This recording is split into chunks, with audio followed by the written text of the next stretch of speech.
part of my success is because I hire the best I can find. I don't want to be the smartest guy in the room. We are in a conference in my office. I look around and I know I'm not the smartest guy. I was the guy who hired the smartest guys, And there's a lot of sacrifices. We were talking about that, being a father and an entrepreneur, very tough and conflicting things. Absolutely. It's only 24 hours in the day. And those 24 hours will fill really quickly. I mean, like your business, my business, it's a 24-hour operation. No, it never stops. I'm going to pause real quick. That feeling, because I've experienced it a lot, where you borrow $1 million, your house is leaned. The pressure on me, and I want to know what yours felt like, of I can't let them down, I can't let my family down, I have young children. I mean, that really motivated me. People get scared. I got excited. And failure is not an option, right? No. I mean, just to me, it's just like, hey, I'll do anything. Do whatever it takes to succeed. Right. Yeah. But it was fun. Yeah. I look back, no regrets, not ever. Welcome to the REimagined podcast. All right, guys, we are here back at the REimagined podcast. I got a special friend of mine here today, just such a giver of the community. Really great story, coming as an immigrant to California, runs a very successful business, great husband, great father, and a true friend of mine. I have Helder Domingos here with Westech Systems and Soltech Solar. Thanks for coming. Thanks. I'm glad to be here. Thanks. Yeah, so I've known you for some time, and we actually haven't jumped into too much of the business, so I had to do some research, obviously, prior, and we wing all these interviews. But so as they announced you in one of the interviews I was listening to, immigrant, moved to South Africa at 7. Don't know when you came to the States, but I know your business was started in 1997. Correct. As far as that. And you were telling me a little bit briefly before we started, it was kind of an idea that popped up when you were here. But what is some of the things, I guess we'll reflect on the past if you find that relevant right now to, coming here, trying to find your way. You're a self-made entrepreneur. What does that look like? And we were just talking about, everyone thinks it's kind of an overnight success story. You come up with this brilliant idea and you have a great business with over 300 employees. Probably I should take you back a little bit. Yeah. Was born in the Azores, in Portugal, Azores. 7 years old, we moved to West Africa, Angola. Civil War started in 1975. I was 18 years old. And so the entire family decided to move to the United States. We had family here, so they sponsored us to come here. And really, that's about the time my journey started here, So about 18. 18, correct. I did menial jobs. That's what was available for immigrants at that time. Do you speak any English, if you don't mind me asking then? Because I have a lot of friends. Barely. And so I did some menial jobs, working farms, dairies, Taco Bell. But I was in college in Africa, so first year. So my goal was always to, go back to college. Yeah. So I went to COS for 2.5 years, 2 years, 2.5, and then transferred to Fresno State, and I graduated from Fresno State in 1980. Wow. Yeah. So, we can go deep into the struggles as an immigrant coming here, teaching yourself English, getting educated, finding your way.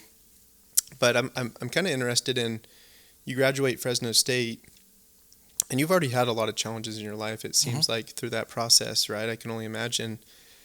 But what was it to, was there a certain idea or someone you worked for that started your business of Westech? No.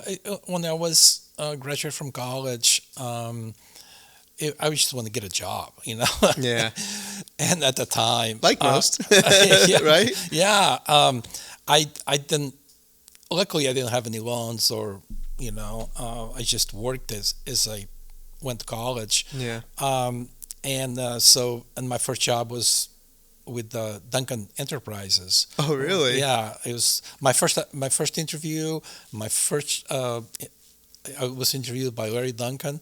Oh man, as you God know, bless very you. good friend of ours, Very right? close friend. Yeah. And he Larry's still one of my best friends today. Yeah. He's my neighbor. But so I worked for Duncan for 3.5 years. But then I started thinking about it, getting to the construction business somehow. Did you always have that entrepreneurial mindset? Yeah, I did. And so I worked there, got some experience in business, see how business are run, at that time at Duncan. I was, and then I got a job with Howe Electric, which was a big electrical contractor at that time, still some today. And that was there for 13 years. And that's where I really got my experience in construction, build up all my relationships throughout the years. Right. And in construction, as you know, it's all about relationships. Oh, right? So we've been really successful in that. So 13 years with Howe, Mm-hmm. right? And I'm gonna touch on that, but then what I wanted to finish with that train of thought: 13 years for another company. When was the transition of? Was there a spark of a moment or something that changed and said, I can do this on my own, or I want to do it on my own, or I want to start my own company? It came a time towards the end of the 13 years. I think I could do it on my own and do it better. Mm-hmm. I guess I was a little cocky about it, maybe, but I had the experience, I have the connections. So I started a conversation with a friend of mine, and let's try it, let's go. Yeah. And we did. We started Westech Systems in '97. Yeah. And they went from there on. Wow. Yeah. And Westech today is how many employees? We are a $70 million company, 235 employees. Wow. And and that's I call it my second family. Yeah, it's amazing. There really is. These are really tight knit people. I love it. Yeah. Very inspiring. So before we get into Westech and the great reputation you have, the great business you run, I want to touch on that 13 years at Howe real quick. Mm-hmm. It was something of a interview I just watched. Actually, it was probably just a podcast, but the learn before you earn mentality, which I think our generation's kind of getting away from. And you have 3 children, I have 2. Right. And I deal with it here in my organization too, is like these younger individuals don't realize that the learning is so important, right? And you're a big supporter of the community. Fresno State, you were top dog award. Yeah. So you obviously believe in the education, but I guess to ask the question within that, do you think you would be at where you're at today without that 13 years that you put in? Absolutely not. Yeah. And you're right. You touched on that. Everybody want a quick reward. You have to put in the time.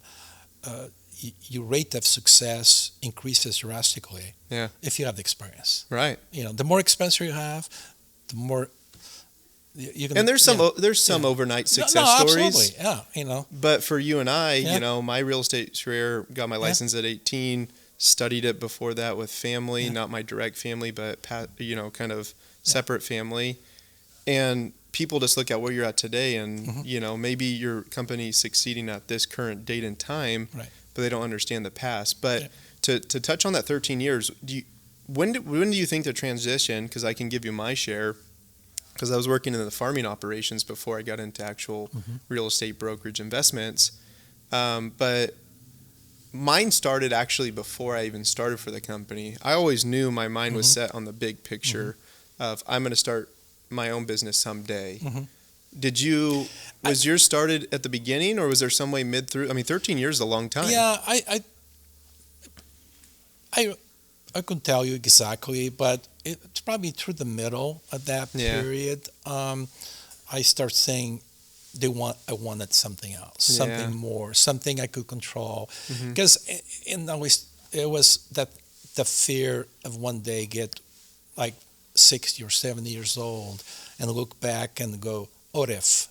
And never tried. I never tried. Yeah. And a lot of people do that. You know, Yeah. it's like, oh man, what if I did that? What if I did this? You know? How many years? So it took You know, almost like 6 years for you to figure out Yeah. to make that move. Yeah. I go, you know what? I'm going to get that what if out of the equation real Yeah. quick, you know? So I start preparing myself, learning as much about the business I could. So you started prepping. Yeah. You know, meeting the right people in Yeah. the business. Because my business model is a little different than most just standard contractors. We do the engineering. It's almost negotiated work. You know, we don't bid a lot of jobs. You Yeah. know? It's all negotiated. The relationship with developers and contractors. You know, so it's a little different. So did you strategically do that to kind of change the way electrical contractors do business to make it almost a niche? A little bit still, but you have to invest a lot. Like we have Yeah. a large engineering department, you know, Yeah. with 8 engineers, you know, Wow. and that's a lot to carry. Most know. carry about 1 or 2. Yeah, most electrical contractors don't have 0. They Wow. they bid all their Outsource work. it. Just to Wow. you have an estimated department Yeah. that bids the work, and that's it. So we took, you know, we went a little different Outside the path, box. you know, outside the Yeah. box. We negotiated a lot of projects throughout the great projects. Table Mountain Casino. Yeah. I mean, my first job, it was a negotiated job, was the Barstow 99 Barstow Water Park, No way. and I had 2 electricians. You know, another again friend of mine says, "Hey, you can do this," you know, and I go, "Okay, I'll try it," and he was paying me every 2 weeks because Yeah. to have enough You have cash to have the money. flow to pay the employees. And That's really interesting. yeah, What so- about material though? So like when getting started, people don't realize this office cost me something, which you did the wiring and the solar here, right? Yeah. You know, the things cost you, right? So when you're starting up, especially as an entrepreneur, what a lot of people don't realize, especially as they see you now successful, was the struggles going on where you go bid a job, You better have the material just you better isn't have the there. because you usually don't get paid Yeah, especially in the 60 contracting days business. usually, you know. Yeah. 60. So you have to have some capital or credit lines, you Right. know, with suppliers to get the material. Right? Yeah, with just getting started. Yeah, exactly. How did that work? With me, again, it goes back to the connections, even with suppliers. But I put up my house, you know. Yeah, I've done as private collateral, funding. you Yeah. know, and that's how we started. Wow. It's not simple, but No. you know, got it done. That's amazing. Yeah. That's amazing. Yeah. So for me, starting out, it was borrowing private capital, people who I connected with that believed in me, Larry Duncan, who I was able to formulate a strategic business plan Right. that I believed in. And then you have to convince your connections to believe in and support Right. and then go execute. Right. And then from there, we're just success all the way through, right? Yeah. No, Yeah, you know, I we'll talk about your Yeah. complexities through the whole story. But I mean, one of my biggest purchases was for $1 million. I was probably 8 months into the business. yeah, And my credit line with the company about this purchase of switchgear, my credit line is $100,000. You know, so it was a lot of convincing, a lot of negotiating. Said, "Hey, believe in me, yeah, you'll get paid." yeah, And I think that was probably one of the turning points that the really things changed. For, Yeah. you know, start going bigger and a bigger yeah. scale. How yeah. I'm gonna pause real quick. That feeling, because I've experienced it a lot, where you borrow $1 million, your house is leaned, Yeah. you got private money out. The pressure on me, and I want to know what yours felt like. I can't let them down. I can't let my family down. I have young children. I mean, that really motivated me. People get scared. I got excited. And failure is not an option, right? No. You know, I mean, just to me, you know, it's just like, hey, I'll do anything, and Do whatever it takes to succeed. Right. Yeah. But it was fun. You Yeah. know? I look back, no regrets, not ever. Yeah. You know? Yeah. That's amazing. Yeah. So, Westech, which is all over the Business Journal, you're on semi-retirement, so it sounds like a 5-year business plan to see Yeah, if see how the it goes. company can stay Yeah. alive while you exit potentially. What has it been like, through your process the last 20 plus years through Westech? So you're incrementally building your business. Were there some pitfalls? Were there some Oh yeah, trials and tribulations? 2007, 2008. Oh, so that hit you? hit construction Everyone, real yeah. hard, right? And I don't think nobody was prepared for that. People would ask me, "Hey, you've been through this before," because it was other somewhat recessions prior to that in the 90s. And the people, I go, "Hey, this is 6 months, a year, we'll be done, move on." It was like 2 years, 3 years, What do you think? How did you survive through that? Low debt. I put everything I earned back in the business. Wow. I didn't lay off one employee, and I'm very proud of that. Wow. My wife Sandy, she was in real estate back then, commercial real estate, and so she knew what was going on, and she would question you, say, "You sure that's what you want to do?" So you doubled down almost. I put everything back that we earned until that point back on the business, because I couldn't look at my, and most of our employees, they had mortgages, right? Yeah. Maybe the spouse or, got laid off. So they'll lose the home. And I couldn't live with that. Yeah. I couldn't walk in the office every day and like nothing was happening, and they'll be crying their desk, and Yeah. So we put everything back in, and it took until probably 2012 for things start Picking back coming up. back. And then, So you just went on a close to a 10-year run of success. Yeah. Market falls, and most people did. Mhm. Just And a lot of let people go. just say, "Okay, I'm not going to fight anymore. I'm done." You doubled down and Move said, on. "I'm gonna." I doubled down. Yeah. Did you feel the energy from your employees? Oh yeah, definitely. And today, most of them, they're all there. That's amazing. So Because, 20 plus years in the business. Mhm. That's amazing. Yeah. But you have to do that, right? I mean, at least me, I feel employees are part of your extended family. Yeah. If they suffer, you suffer. Yeah. And vice versa. Well, for you, that's not an option. For most, by human nature, they're selfish. So I really respect that of you. Yeah. I'm going to ask you kind of a deeper question that I typically don't do on our podcast, but I love your wife. We've had a lot of dinners together at the Duncan's house. And I'm doing it with my wife right now, but that moment going through the recession, there's that decision to be made with your family, having 3 children and a beautiful wife and a very talented wife. Was it difficult finding that alignment with your wife, who's kind of outside the business, but she still knows what's going on? Yeah. But Cindy and I, we pretty much build this together. Yeah. She understood. And she's very savvy. And she knew that recessions come, recessions go. Yeah. Is how long this is going to last.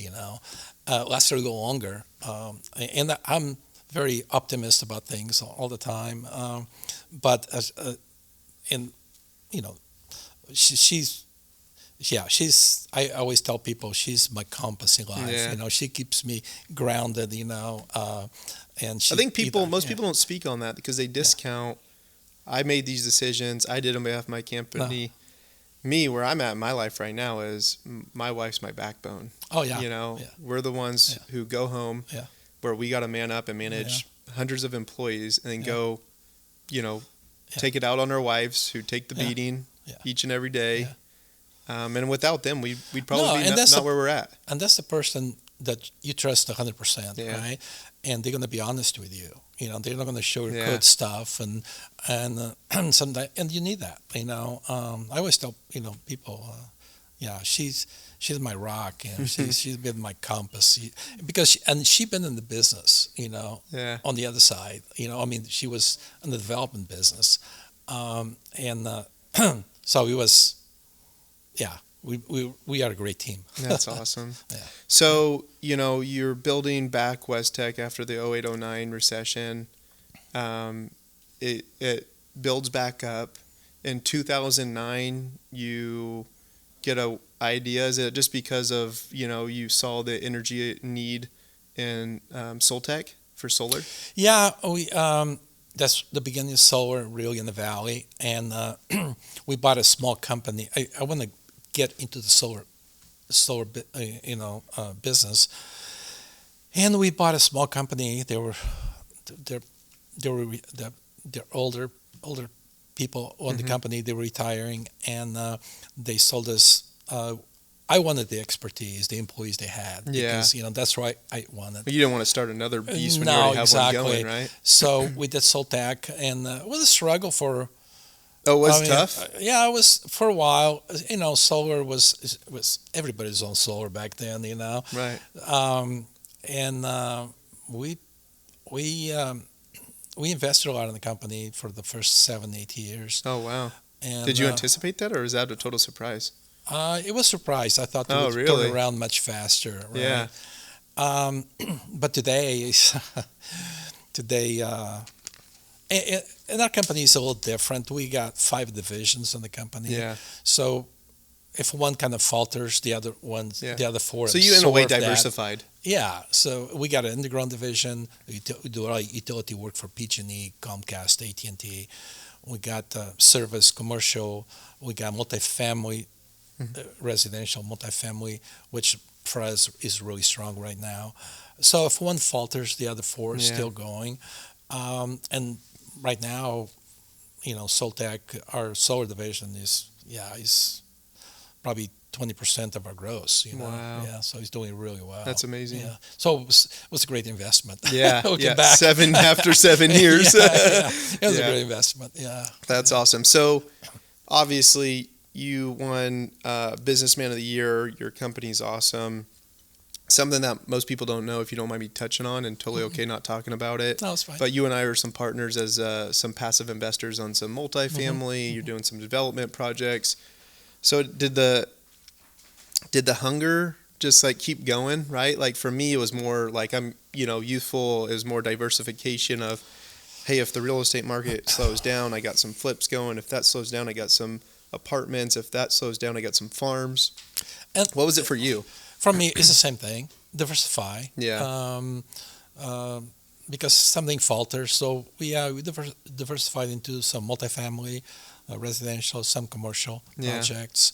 I'm very careful not to compete to the people I work for. Yeah. It's almost like you flopped it though. You got in on those projects. So the apartments that we're partners on, you did the electrical and the solar, right? So it's like you're not I'm involved in the project already, right? But some projects, commercial projects, we get involved with. I'm really careful about that because I do a lot of work for, and I'm not going to name it, a lot of developers in town. Yeah, and you don't want to respectfully step on their toes. No, absolutely not. But if the right investment comes along, we're usually passive investor. Yeah, and that's fine. Sounds like you're getting a little bit more active on the investment side. A little bit. A little bit. That's awesome. Yeah. So, you got a great success story. I love your business and your organization. What are some of the other things? You're so community involved. You've run some Fresno State Awards. You're highly included in the Fresno Chamber of Commerce or Clovis as well. What is some of that? Is that more on the philanthropic side that you do? Yeah, we do a lot. I mean, and we have a strong feeling about that. Cindy and I, we're successful. No doubt about it. But it's our job to help the ones who are not as successful. Yeah. And so we give a lot back to the community. Boys and Girls Clubs, Community Hospital, Valley Children, Fresno State scholarships, and we feel good about it. Yeah. I mean, we're part of the community, right? So not just because we live there. Yeah. We got to give back to them. Yeah. And help help other people. Have you been pretty active throughout the whole business? Yes, we always been a certain degree, more so in the last 3-4 years, because the business is very successful, so we have the means to do that. Yeah, you pay it back. Pay back, and especially in Clovis area, we're very involved with all kinds of different things, and it feels good about it. Yeah. Yeah. Something I really find fascinating that you're doing, it's like almost like a foreign exchange student. You're actually letting these individuals, so you're not just a promoter that speaks words and doesn't have actions. Your actions are something that really impacted me from an emotional perspective of you're bringing people in your home that are foreign exchange students, and then they're getting educated. Is Correct. that what I read correctly? Yeah. Well, they don't stay with us. They stay at the dorms at Fresno State. I mean, we have them over for dinners and lunches and stuff. But yeah, so we Fresno State have this exchange program with the University of the Azores, ag related program. Okay. So they send kids from here to the Azores to learn about the different types of agriculture they do there, and vice versa. The Azores kids come here to do the same, And so we've heavily invested in that program, and we feel really good about it. And we met a lot of good people, a lot of kids. We've been doing this for quite a few years. Do most of them go work for your since company? the beginning, actually.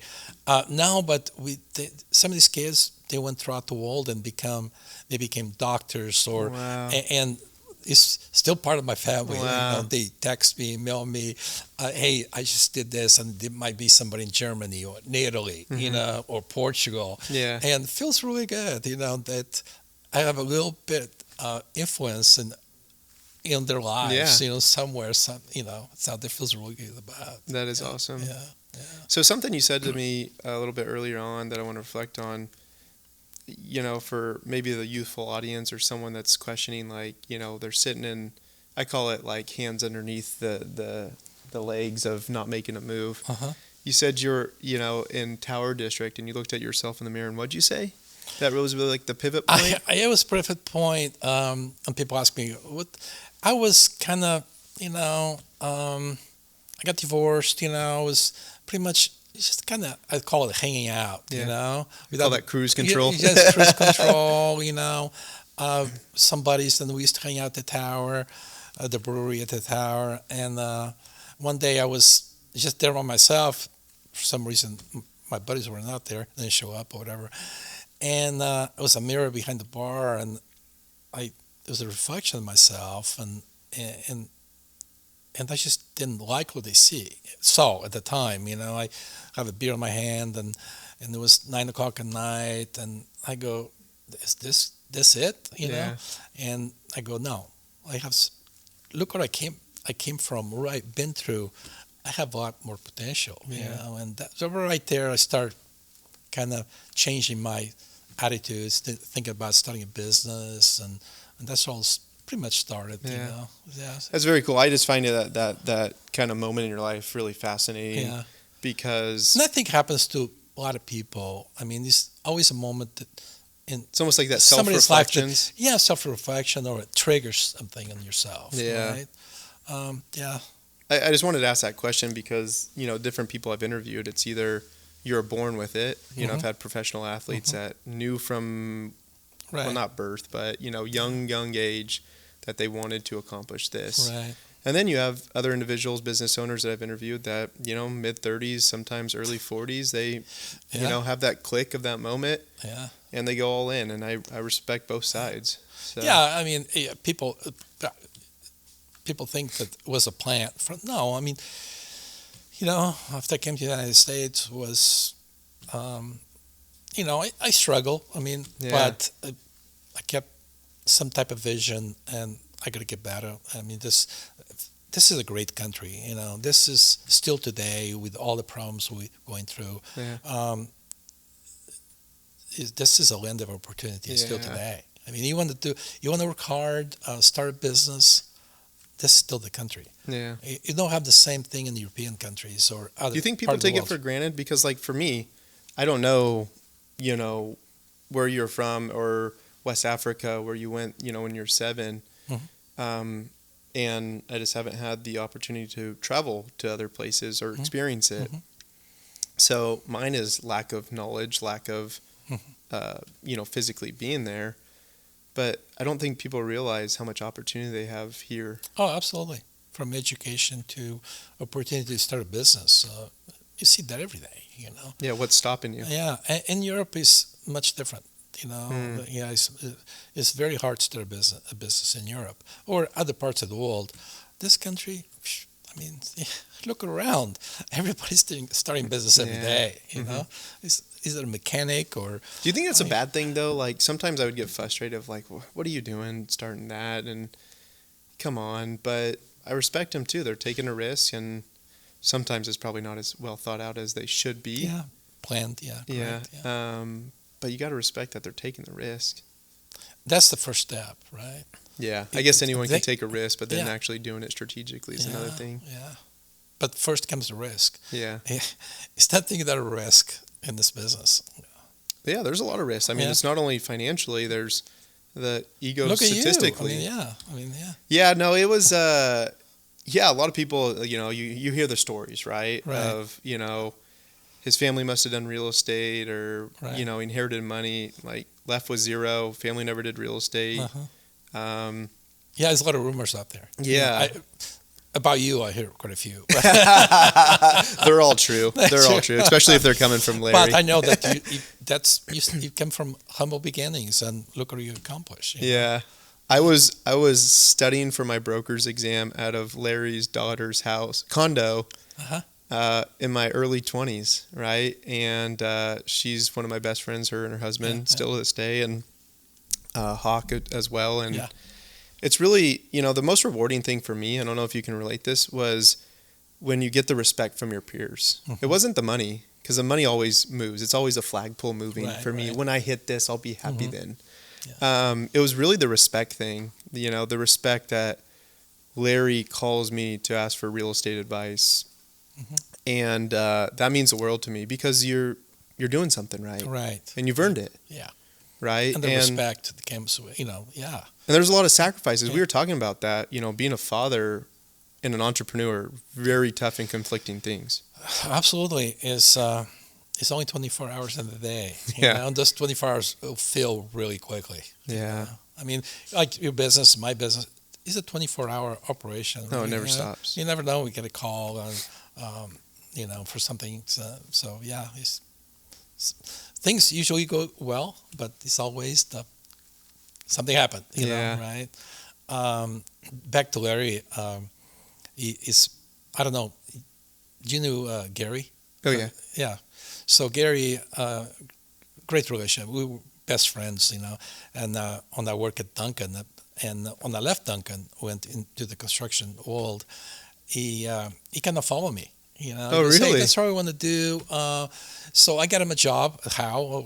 I was working, and then when I left Howe, I kind of felt bad, But Gary stayed, and one day, and we stay in touch, Every week we talk, and so one day, I put out an ad for a project manager, and I got a call from Gary.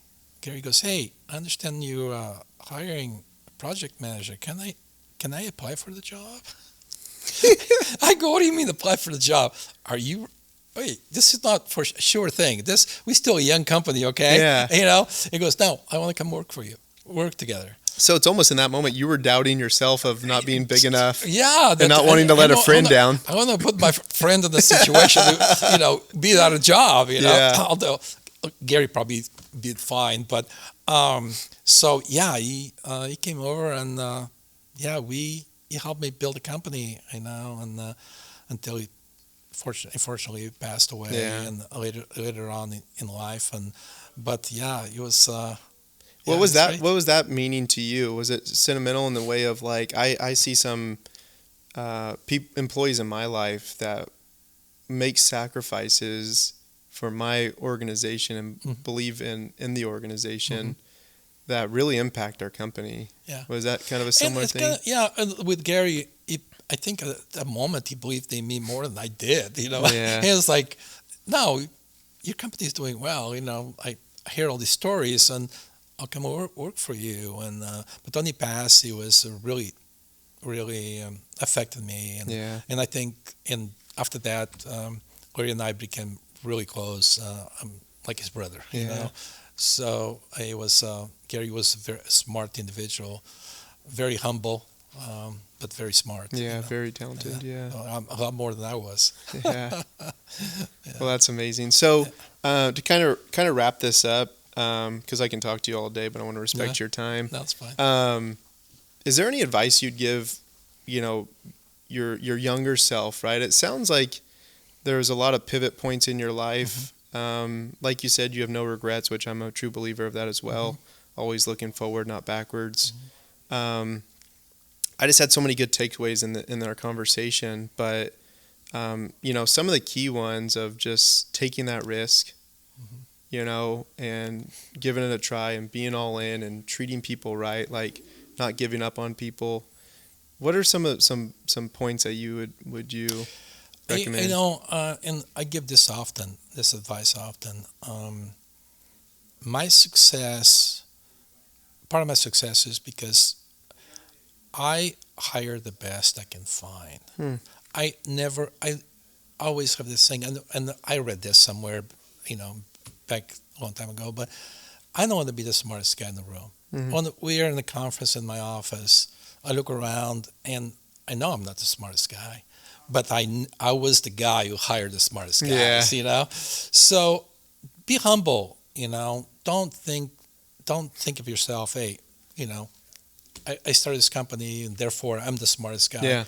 Go out and hire the best you can find, and give them the tools and the challenge to these guys to mature and become, because they'll be the wealth of the company, and then you can step back and the company can run by itself. Yeah, I love how you say that. I've always struggled with, I didn't go to business school. I've always wanted to further educate myself. I'm a big reader. But what I did really well is I surrounded myself around smart people. That's it.